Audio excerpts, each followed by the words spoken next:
to our monthly NOSA, No One Stands Alone Foundation webinar. This month, we are talking about rest and specifically giving ourselves permission to rest. In our fast-paced, busy lives, I know even for myself, like, when you get in the busyness of everything, it's hard to stop and it's hard to find those places of rest. And in fact, most of the time, I feel guilt when I try to take rest. And I've been learning that, we actually need to give ourselves permission to rest. And I think if we have a greater understanding about what benefits we get from rest and how it actually improves our quality of life and our productivity, that we might be more willing and able to just say, you know what, I need some rest in this moment, and be more willing to take it. So I'm glad to have Connie here with me. We're tag teaming on this webinar. And so Connie, just go ahead, take it away. So I thought the best place to start with this topic is, why do we strive to the point of exhaustion? Because why do we need rest, right? And there's a few reasons that I came up with, but there's a lot more than just the ones I have listed, but I'm going to go over them. So one of them is to please others. And this is one that a lot of people fall into, is that we're so busy trying to please others and make them happy that we take the focus off of ourselves and what we need, and have complete focus on what everyone else requires from us. And it can actually take us too far past the point of exhaustion, to the point where we're starting to burn out, and to the point where we actually we're forced to take that rest. And I'm almost to that point right now, if I'm going to be completely honest, is I think I've underestimated my capacity in some ways.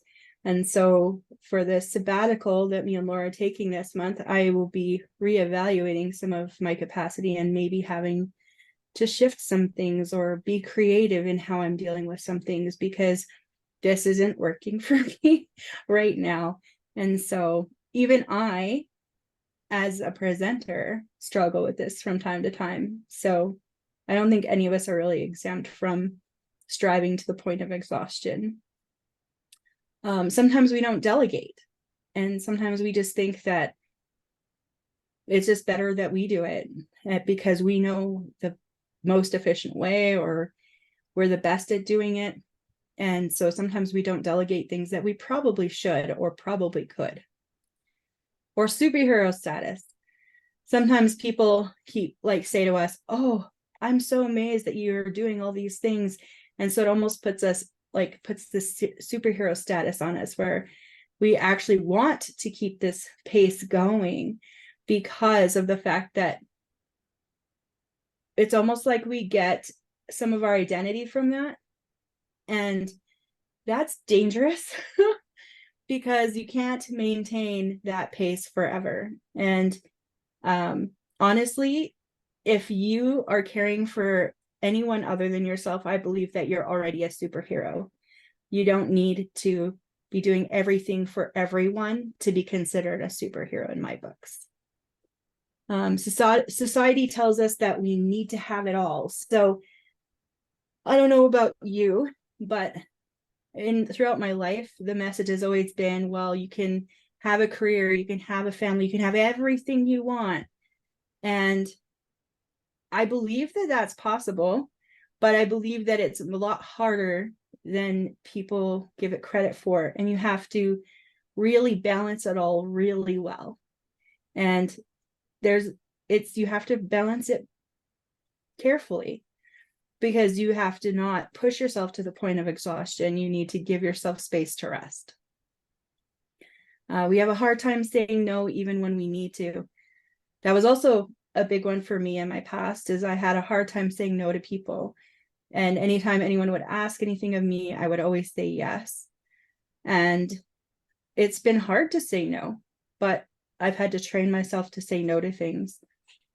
Lack in trust of others to do it. So sometimes we don't trust others to do it well, or don't trust others to do it the way that we would. And so then we decide we're going to do it anyway, because it just makes sense for us to do it. not understanding how important rest is to our health and our well-being.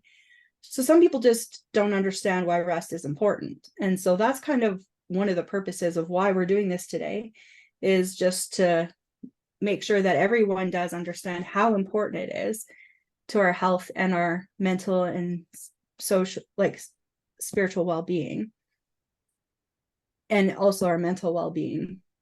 And once we take things on, it's hard to drop them, even if they're not serving us.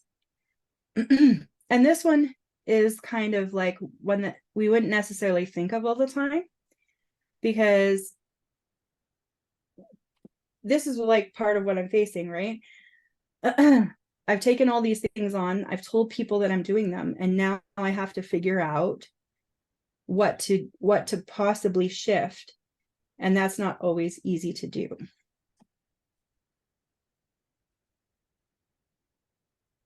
So why is sleep important? Because when we think of rest, the obvious place that our mind goes is sleep. And the following are effects if you do not get between 6 and 8 hours of sleep per night. So that's if you get less than 5 or more than 9. You have increased irritability, mood changes, increased anger, aggression, emotional outbursts, decreased learning ability, negative effects on your attention, your decision-making, your creativity, increased cognitive and memory decline. I've noticed that when I'm not sleeping properly for a long period of time, I will start forgetting things that are like things I'd always remember. And then I'm like, whoa. So I've even felt that one. Increased risk of Alzheimer's disease, heart disease, diabetes, infections, and certain cancers. That one I didn't know. I actually found that when I was researching for this. And I was like, wow, I did not know that lack of sleep could like strongly affect those things. And then increased chance of weight gain. Once again, that I also found in my research. And I was like, oh, that's interesting. So to me, it's like, that's a no-brainer. Sleep is extremely important, and getting the right amount of it. Like if you get too little or even too much, it can be not healthy for us. So we need to maintain that balance. And balance is something that's is going to be probably a common theme throughout today. So the benefits of rest is something that I wanted to talk about as well. Because sure, if we sleep for 6 to 8 hours and we're avoiding all these things, but what do we get out of it? Well, rest allows our bodies time to recover, and it helps prevent injuries and improve overall performance. It aids in muscle repair, reduces inflammation. I was like, oh, wow, that one is really cool, because I have an inflammatory disorder, so that's very helpful. Supports a healthy immune system, helps manage stress levels. So anyone who's stressed out, rest is always a good thing. Lowers blood pressure, contributing to a healthier heart. It's vital for better mental health, increased concentration, improves mood and metabolism, and allows us time to reflect so we can course correct going forward. So that kind of reverts back to our last webinar when we're talking about reflection. If we don't give ourselves the opportunity or the time to do that, then we can't do that. And it also helps us to renew our energy levels so we can function at peak efficiency, and allows us to be alert and focused when we return to our tasks. And sometimes I think when we get tired and we're getting to that point of exhaustion, so we tend to keep doing our tasks, but not necessarily at the level that we used to do them at. And so things are falling through the cracks, things are being forgotten about, and it's that kind of warning sign that's like, oh, maybe I need to get some rest. And I love this verse. I know the Lord is always with me. I will not be shaken, for he is right beside me. No wonder my heart is glad and I rejoice. My body rests in safety. And we can rest in safety knowing that the Lord is with us and that he is right beside us. And we don't have anything to worry about because he's got us and he is in control. And then this is a quote that I found that's along the same lines. When you rest, you mend. When you rest, you grow. When you rest, you create space for wisdom to emerge. And when you don't rest, then these things don't happen, right? You need time to mend. You need time to grow. You need time for wisdom. These are important things in life. And without them, our life, we get stuck and we feel like we're in a rut and we feel like we're not going anywhere and we're just existing. And we were not meant to exist. We were meant to thrive. So how do we rest? Well, obviously sleep is one that we've been talking about, but other than sleep, I've just come up with some of the ways. I'm sure there are other ways that are not on here that you have experienced, but I'm going to go through these. And some of these may not be restful for you, and that's okay. These are just a complete list that I could come up with, but I'm sure there's other things that other people find restful that may or may not be on this list. Relaxation, reading, reflecting, walking, retreat, journaling, playing games, hobbies. And those hobbies could be various things, like any hobby under the sun. For some people, it's model making. For some people, it's creating dolls. There's so many hobbies out there. Drawing, praying, singing, or listening to music, playing an instrument, cuddling pets, enjoying nature, visiting a friend, crafting, crocheting, knitting, sewing, painting, coloring, taking a long bath, getting a massage, meditating on God and scripture, exercise, and Laura's favorite is cleaning and organizing. I'm not sure she wanted me to tell everybody that, but there you go.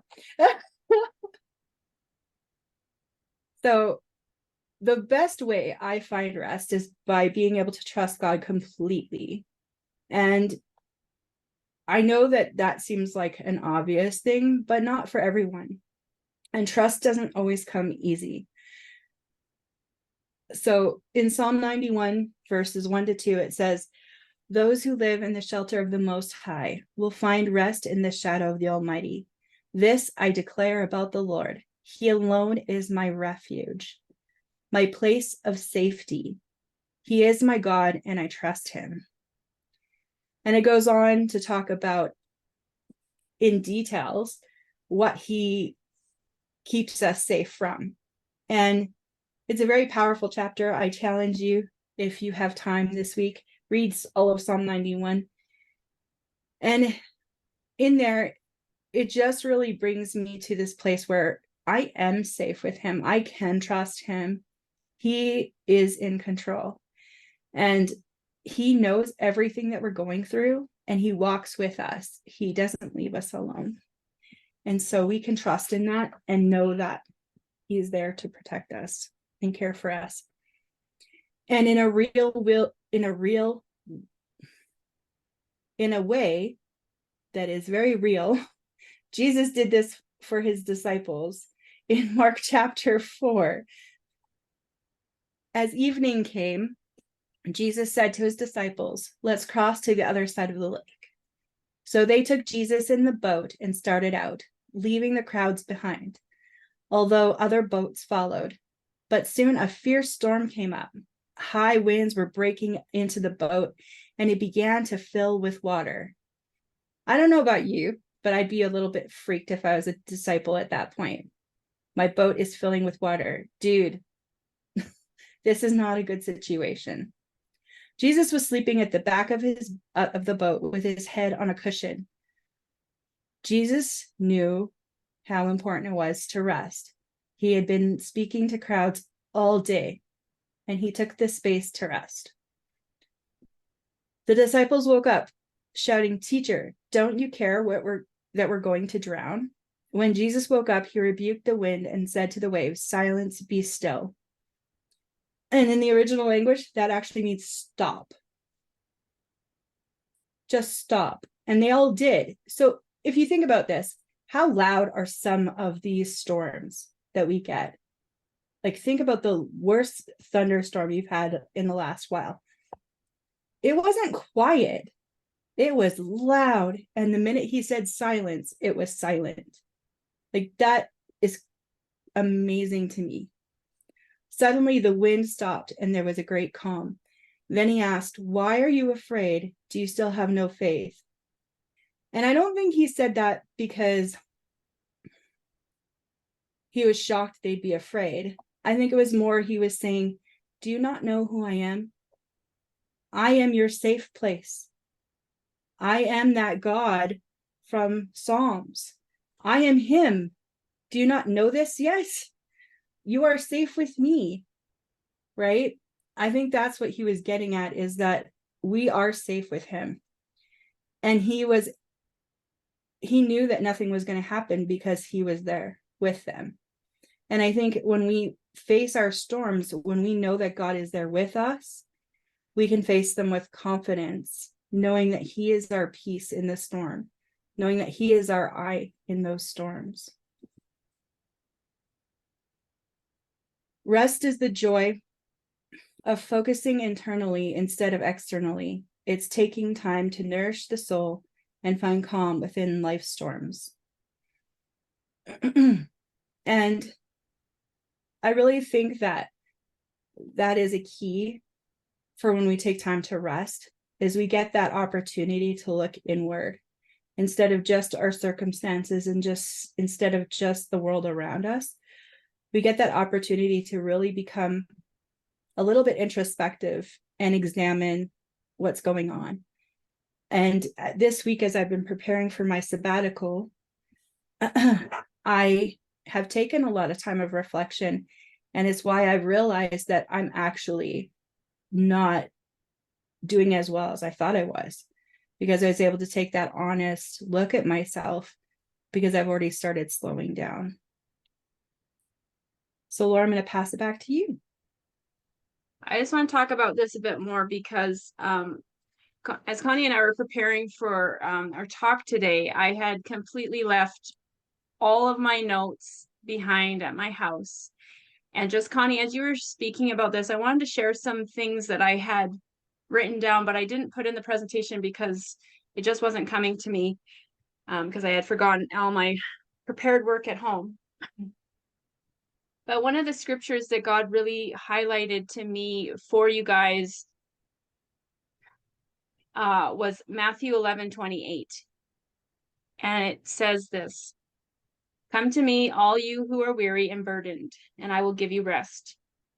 Take my yoke upon you and learn from me, for I'm gentle and humble in heart, and you will find rest for your souls. For my yoke is easy and my burden is light."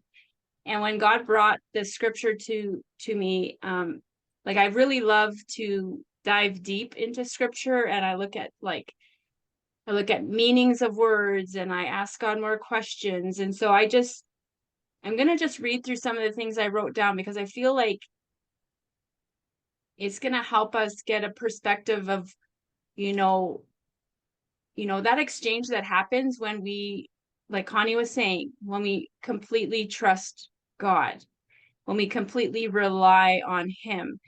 And it's only in that place that I think that we can actually enter true rest, right? Because if we try to enter rest outside of trusting God, then we're still striving, we're still doing it in our own strength, we're still trying to make something happen, when it's actually God who makes the rest happen. And so I'm just gonna share a bit of things here. So I wrote, come to Jesus.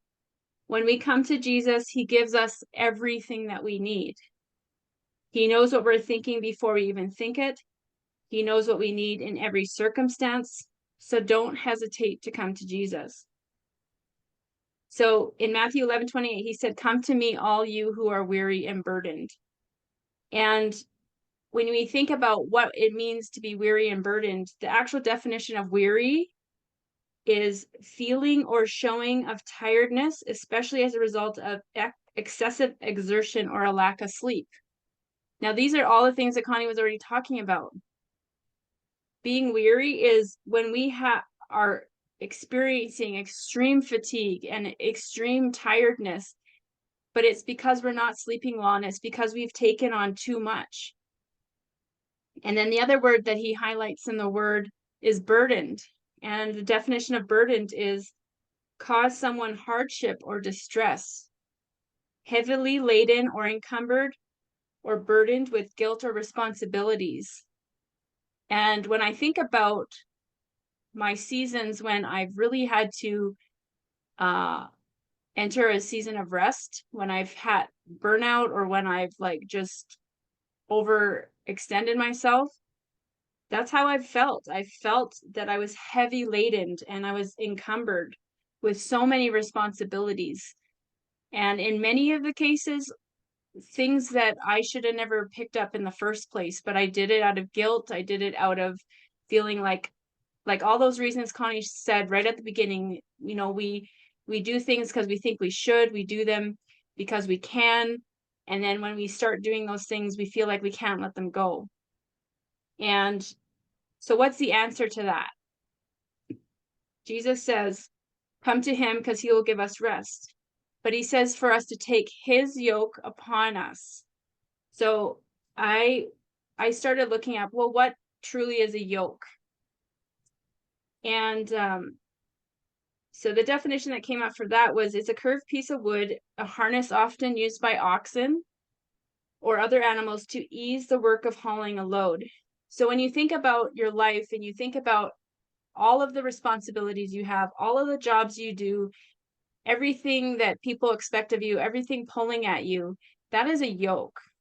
And it says, Jesus says to take his yoke upon us and learn from him, right? And so and I also would love to show this video, but I don't have it prepared. But for some of you who maybe have seen it before, my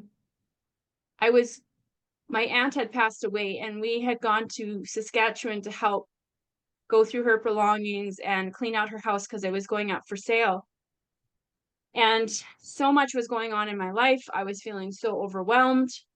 And being there, I had taken all the kids with me because at that point I was still homeschooling. And so to do all of this work with all of the kids, like it was a lot. And I was already feeling depleted when I went. And as I was driving home, like I was just feeling so overwhelmed and so anxious about what I was going to go home to, because I knew that when I went home, I would have even more work to do. And as I was driving on the road, we came up to this vehicle that said, it said wide load. And these vehicles often follow like trucks with like really heavy loads or ones that take up a lot of the road. And so we slowly started passing this vehicle and we came out to a semi truck. But from where we were, it looked like there was nothing on the truck. So as we kept driving, we were just like, why do they have a wide load truck following this semi trailer? It didn't make any sense. But as we kept going, like this trailer was so long, like it was almost 2 or 3 long trailer lengths, like attached to one another. So anyways, we kept, passing this truck, and all of a sudden we realized what this truck was carrying. And we were so shocked at it that me and my son, we looked at each other, we started laughing out loud, and we were like, no one's going to believe us. So we had pulled in front of the truck, stopped on the side of the road, let him pass again. And we said, this time we're going to videotape it. And so this time, as we went past this truck, we videotaped it. And maybe I'll share that video on our community page, because I really do feel like it communicates this message so clearly. But as we were passing this truck, all of a sudden, so we were videotaping. We were videotaping as we passed this truck. And what was on this truck was, this truck was probably 40, 50 feet long. It had a wide load truck following it. And the thing that it was carrying was a tiny Tonka truck. And as soon as I saw that, the Lord spoke to me. And he said, Laura, when you let me carry your load, it's like this truck with the Tonka truck, right? What feels like to us is those pictures of those big semi trucks with like these massive loads that are like way more than they should be carrying. But when we allow God to carry the load, when we take his yoke upon us, everything that we're carrying is like this big semi trailer truck with a tiny little Tonka truck on it, because God is carrying the load. And so whenever I remember that, like I remember just, you know, the faithfulness of God and the fact that we don't have to carry this alone. And God is actually calling us to trust him in the place of the mantles that we carry. And a lot of the things we do, we need to keep doing. Like Connie said, there might be a few things that in this season you might have to let go, but I would say probably a lot of them you do need to keep going. Like you need to parent, you need to work, you have a lot of responsibilities, and some of those you can't take off your list. But in the midst of it, we need to find ways to find rest and do it in a healthy way. And the Bible tells us how. The Bible tells us to trust God with everything, to take his yoke upon us, to go to him for everything that we need. So yeah, when we take Jesus' yoke upon us, he shares the burdens that we experience. It means that he's shouldering the burden, and it doesn't feel as heavy because he'll be pulling the weight with us.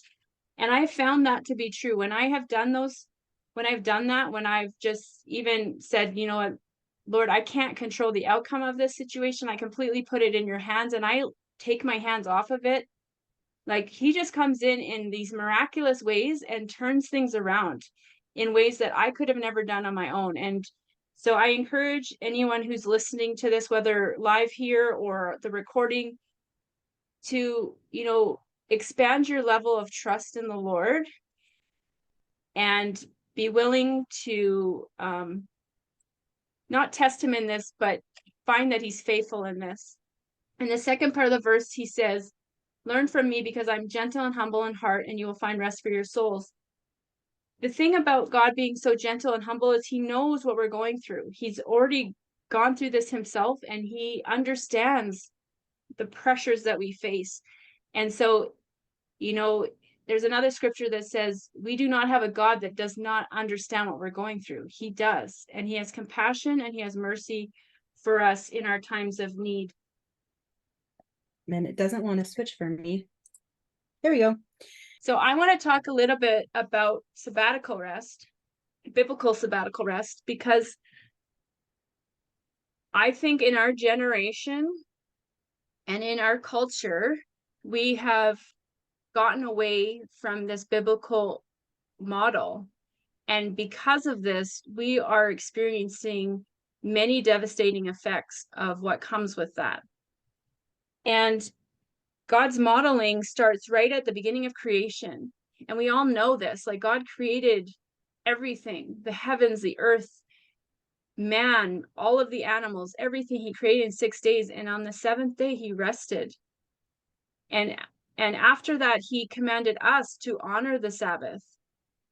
And, when I think about the Sabbath and I think about Sabbath rest, I understand the need for it.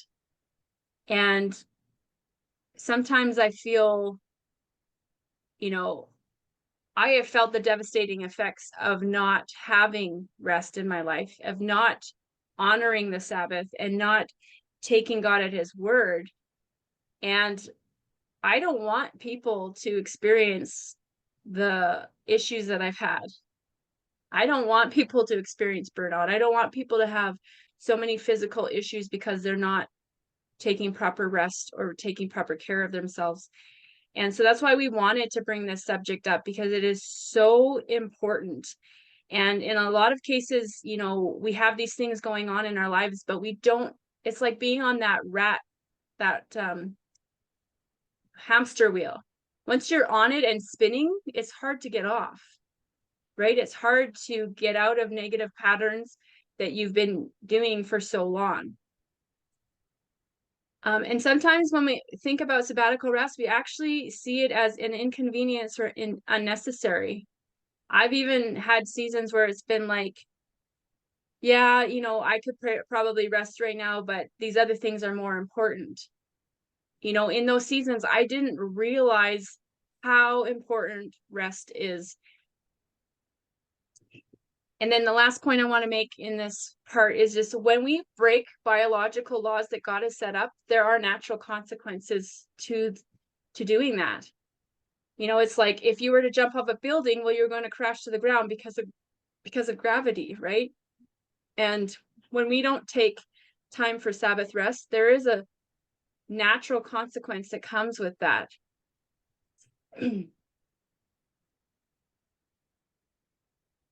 So I wanted to bring up two really important and cool points.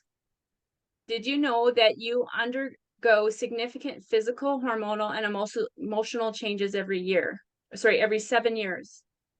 Now, when I first heard this a long time ago, I was so intrigued by this because, when you think about this, this is right in line with, the sabbatical year. The 7th year is supposed to be your year of rest.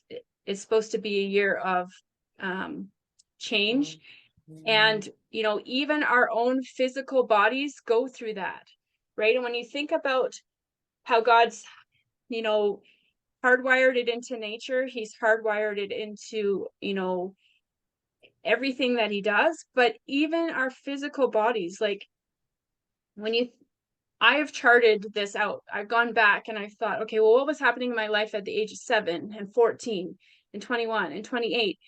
And every time I see such clear, like that I was going through many transitions. I was having many changes happening. And it's in those times of greatest change that we are often needing the most amount of rest, and we need to reevaluate and we need to reconsider. And so this is something that I've always had in the back of my mind, especially when I go through seasons of change or different things like that. I always think, okay, am I in my body's sabbatic, like 7-year cycle here?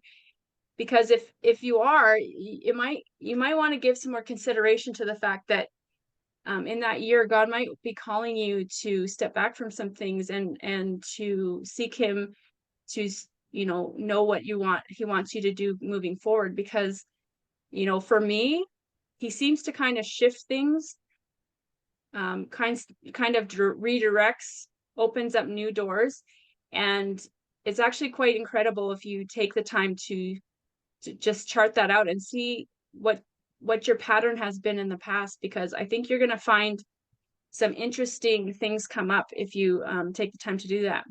And another thing I wanted to point out was that God even commands us to give our land a Sabbath every 7 years. And this is to replenish the land. And now when you look at, even our foods, how depleted they are, it's because not very, very few farmers actually use this biblical principle of letting your land lay fallow for that year. And it is so important that when God calls us into seasons of rest and seasons of sabbatical, that we are obedient, because God wants us to, number one, be refreshed and renewed, but he also wants to perhaps birth some new dreams. Maybe he wants to open doors for new adventures for you, or, shift you into some new directions. And I think when we keep being so busy and so driven and all of these things, like, we're not opening the opportunity to be led by the Lord and for him to order our steps and for him to give us those course corrections like Connie was talking about earlier. And so I just wanted to bring up these two really interesting points, because even within our physiology and also with, how God designed even the land, these things, we are supposed to be taking Sabbath rest.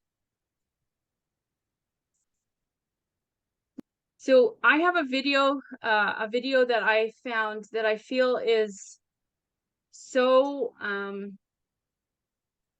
like it just really explains the negative impact that can come from not living a life prioritizing rest. And so Connie's just gonna stop sharing his screen so she can share this video with you guys. It's very short, it's very quick, and then we will keep moving forward.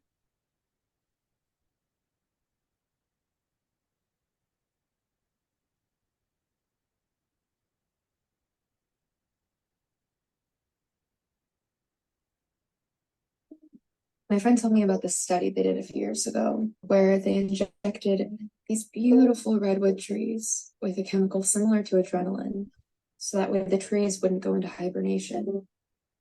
And these mighty trees that normally live for hundreds of years died within 1 year because they didn't have a season of wintering. And I think about us humans, the way we expect ourselves to be in constant spring, always blooming, always producing, always distracted, and not making time for those moments with the people we love or those moments of nature. Distraction is the death of art, but boredom is the birthplace of it. Connie, you can go back to sharing the screen.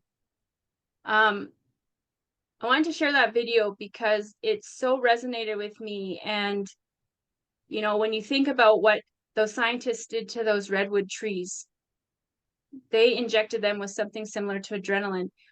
That's what's pumping through our bodies all the time when we are in that flight and fight, that constant go, go, go mode. When we don't take time to rest, our body is always firing on all cylinders. And you can only imagine what it's doing to our emotional selves, to our spiritual selves, and to our physical selves. And that's what led to, you know, so many of my health problems that I had, all the chronic stress that I had, my chronic need of needing to be everything for everyone and to never relinquish, and to feel like I had no ability to relinquish those things. And so I do not desire those outcomes for anyone. But the truth is, if we don't prioritize rest, those are the outcomes that we will face. And like I said earlier, it's those biological laws. If we don't obey them, there are natural consequences. And I unfortunately learned that the hard way. Connie, you can move forward to the next slide.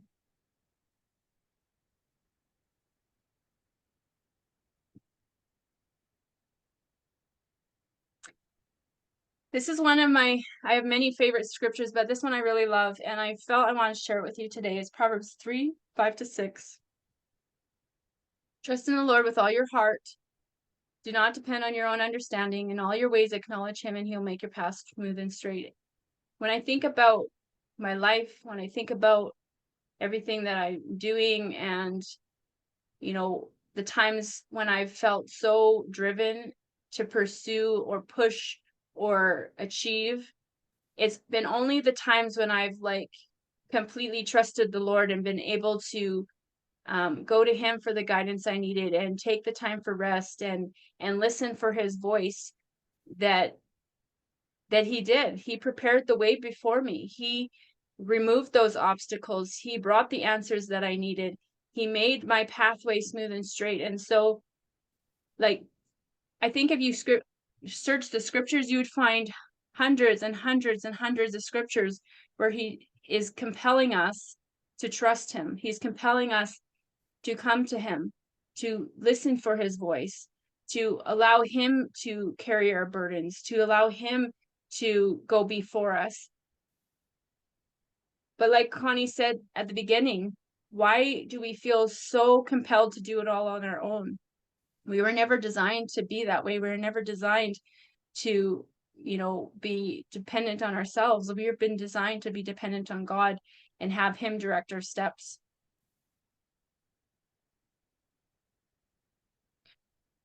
So I want to talk about some of the symptoms of not getting enough rest. I would say one of the first ones I usually feel is I feel overwhelmed, where it's just like you know, things that I would normally be able to cope with quite easily, like I'm just getting so overwhelmed by them, and I just can't seem to handle the load anymore. It's like, you know, I've reached my capacity, I've reached my tipping point. I also find that my anxiety or depression symptoms increase. And that would be directly related to the fact that my mind and body are completely shutting down. They have lost their ability to cope. And so when I prioritize time for rest and self-care, those symptoms significantly decrease in my life. And I believe it would be for you as well. When you want to, and sometimes when it's like, when I want to find rest, I find it difficult to slow down, right? My mind will keep racing, or I'll just keep thinking about other things I need to do, and it's hard to get in a peaceful state. And another one is I'll feel overly emotional, easily upset. And I also have a few other ones here. You might feel excessively fatigued, more tired, and even like if you're getting rest, you're not getting good rest. You could feel lethargic throughout your day. You just kind of feel like you can never muster up enough energy, and you just kind of feel like you're pulling yourself through your days. Some other ones that Connie mentioned earlier are change in moods, low motivation. And another interesting one, which I find to be true as well, is you don't find enjoyment in things that you used to find enjoyment previously. Like it's almost like those things that you used to like, they kind of no longer satisfy you the way that they should or have in the past. And you feel excessively tired, but it doesn't matter how much sleep you get, you just are always feeling fatigued. These are some pretty serious symptoms of not getting rest. And I think if you're experiencing any of these or even multiple of these, it would be a good reason for you to take what we're saying to you seriously, to be like, you know what, I need to actually reevaluate this and take some more consideration about, you know, what season of life I'm in, and I maybe need to step back on a few things, and I might need to get some more rest. I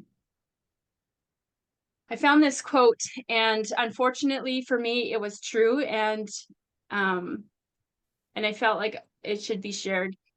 If we don't allow for a rhythm of rest in our overly busy lives, illness becomes our Sabbath. Our pneumonia, our cancer, our heart attack, our accidents create Sabbaths for us. And when you think about this, that's pretty sad. Like if we don't make room for rest, you know, we're going to be forced to find it when our bodies start shutting down. And that's not the kind of rest I want to be subject to. I don't want to be experiencing these things. And even when I was suffering with fibromyalgia, like I don't want that.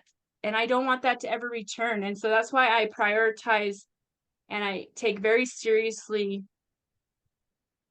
rest and Sabbath. And that's why Connie and I have decided, like she mentioned a few times, that we're actually not stepping back, but we're taking a Sabbath rest for the month of December. We're taking time. We've prepared, a lot of our work ahead of time so that we are able to just take some time out to get some rest, spend some time with our family, and start seeking God for the new year and get some direction for where, what he wants for our personal lives, for NOSA, for the other things that we're involved with. And yeah, so if you find that you are, struggling with some health issues, or, even, repeatedly getting sick a lot of the time, I would say maybe you need to consider that you need to enter some seasons of rest and take that a little bit more seriously and see how you can intertwine rest more in your regular day-to-day, weekly, monthly, yearly routines, because like the Bible says, we're supposed to be taking a day of rest every week. It's not supposed to be, oh, all of a sudden you hit burnout and then now you take the rest. No, we're supposed to be maintaining our health by taking regular rest. So I wanted to share 7 principles of rest. And the first one is we should be resting before we get tired.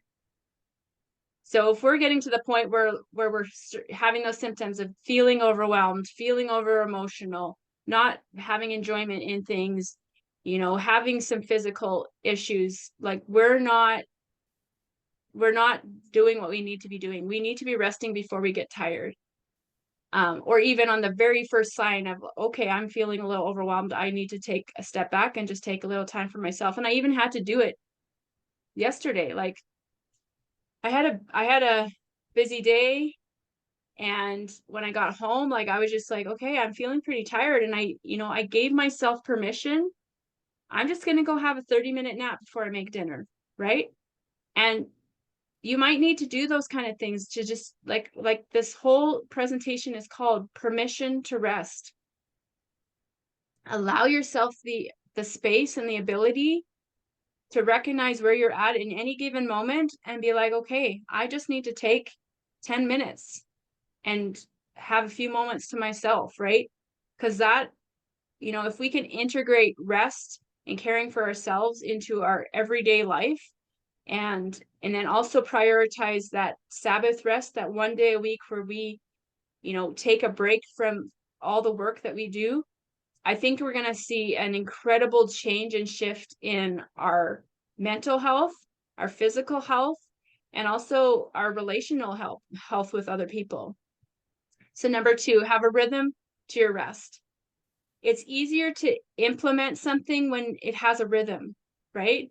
If you're always like Friday nights, like for me, Friday nights when my son goes to youth, I've got 2 hours to myself. If I start implementing that as a time for rest and I can do something to rejuvenate me, then it's kind of already in a rhythm in my schedule. So finding those rhythms, finding those times in your day where you have, that extra half an hour, or, maybe the rhythm of your week is like your Sabbath day should be a Wednesday, right? It'll be different for everyone, but to kind of find those rhythms in your life that are going to allow for you to take time to rest. And then number 3, when you are resting, actually rest. This is the one thing I said to Connie today. We have purposed in our heart to take a sabbatical rest this month of December. But part of me is worried that, as I've, been able to section off time away from some of my other commitments, that I'm just going to fill it up with other things. And that's not what I want it to be, right? So actually, when I'm choosing to rest, that I actually rest, right? That I actually do things that bring me rest, that bring me enjoyment, that rejuvenate me, that restore me. You might also find that you might have to rest from social media or electronics. And what I mean by that is, sometimes our business requires these avenues. And so we have to use them more frequently. But I know for myself, it's too easy to just, for me, I could sit down and say, oh, I'm going to take half an hour to rest, but I pull out my phone and I just spend that half an hour just scrolling. Well, I can tell you that is not restful. In fact, some cases it's extremely stressful. Or even some days it's like after a long week or a long day, you come home and then you just end up binge watching 2 or 3 hours of shows. And at the end of it, I'm like, I don't feel any better. I do not feel more rested. And I literally just feel like I've wasted 3 hours of my life. So, sometimes even taking rest from those kind of activities are going to give you space and allow you to do things that actually do rejuvenate you and give you that sense of peace. Another one, like Connie mentioned, was find a hobby. I have a few hobbies that I actually want to pick up in this new season, and I want to actually do. It's something that I've thought for years, oh, I really would love to learn how to do that. And I'm actually going to learn this holiday season, because I know that it will be restful. I know that it's going to just help soothe me and calm me down and put me in a place of, reflection and thinking. Another one, it's number 6, find ways to rest with family and loved ones. Create that connection. Some of my most favorite times is when I can just connect with people that I love. And when we're going a million miles an hour, I remember so many times my kids would say, "Oh, Mom, would you just play a game with me? Or could you do this with me?" And I'd be like, "I'm sorry, I don't have time." Right. But the times that I actually stop everything and I just sit down and I just be, and I just be in community and relationship with them, like it's just such a refreshing time. And so finding ways to make that more of a regular routine will help also in your rest. And then most of all, most important, use your time of rest to connect and listen to what God would like to speak to you in this season.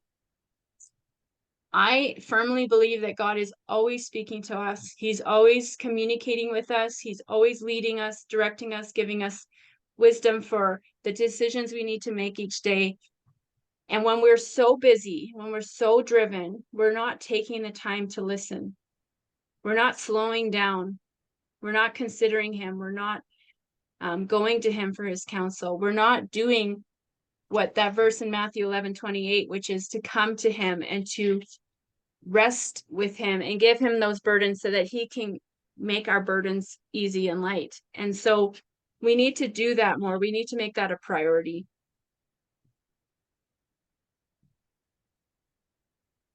And as we wait, God reveals his purpose in the preparation he is doing within us, and our hopeful outlook is the result. This quote from Shelley Miller is ultimately, I think the greatest point in all of this. God says all the time, wait on me, come to me, wait on me, because there's things God wants to reveal to you about who you are, about your purpose, about your future, about what he wants to do in you, through you, in the situations and the circumstances that you're in. And if we're not making room and space for rest, then we're not going to hear what the Lord wants to say to us. And I think if that was the only benefit, that would be the most important one to get out of finding rest.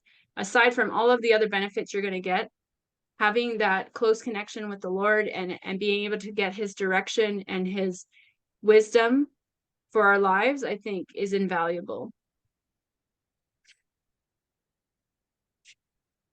So it all comes down to giving yourself permission.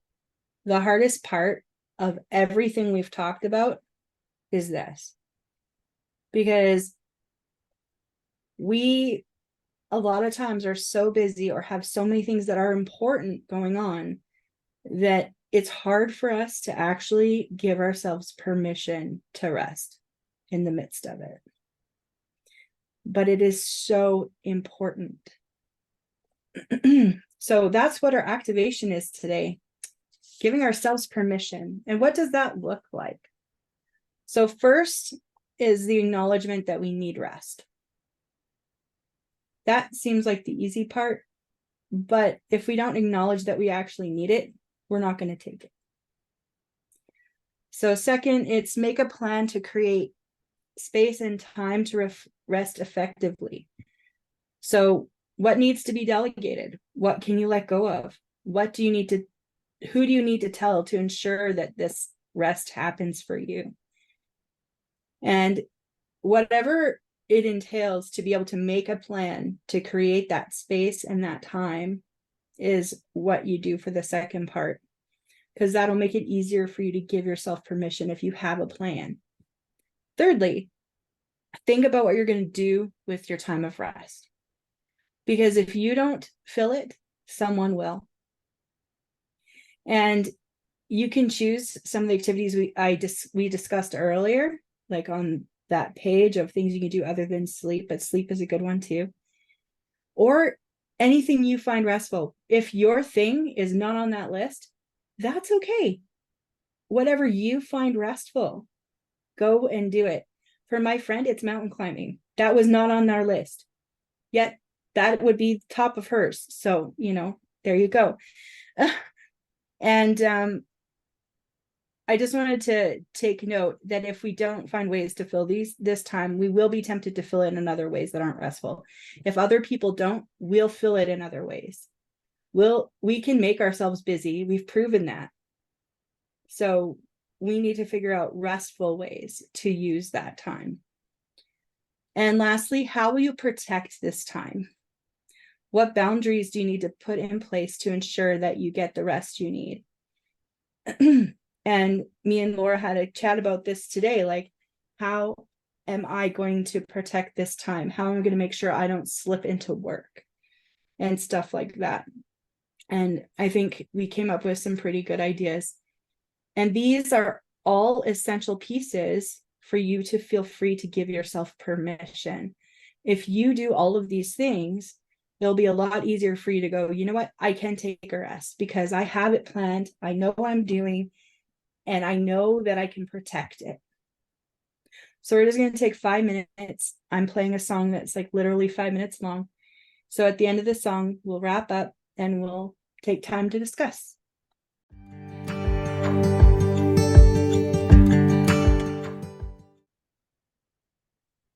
So 3 keys to remember. Number 1, rest is vital to our health, body, soul, and spirit. In your rest, remember sleep is an important part. And then number 2, don't be afraid to prioritize rest in your life. It's the very thing that could launch you forward. We all need time to recalibrate. And number 3, Sabbath rest is something that God designed for your good. If you don't prioritize rest, you will get it from undesired consequences. And the quote there says, rest reminds us that we have limits and helps us avoid burnout. It's listening to what our bodies and minds need to stay healthy. So that's pretty much summing up everything that we said tonight. And our next webinar, we're going to be doing a week later because Connie and I are taking our sabbatical from December 10th to January 10th or January 11th. We're taking a month to rest, recalibrate, seek the Lord for what he's wanting to do in the new year. And so in January, we won't be meeting the first week. We'll be meeting the second week, which is January 11th, 2024. And Connie will be speaking about the elusiveness of joy. And that one you won't want to miss because we all can use a little more joy in our life, and to learn strategies of how to live in that place of joy on a more consistent basis is going to be something that even I know I'm going to benefit from listening to what Connie has to share. So I'm looking forward to that. And once again, if you like to listen to podcasts and you want to hear more about Connie and I speaking about the content that we share on our webinars, feel free to join us on our NOSA Unleashed podcast. It's available on Spotify, Google Podcasts, and iHeartRadio.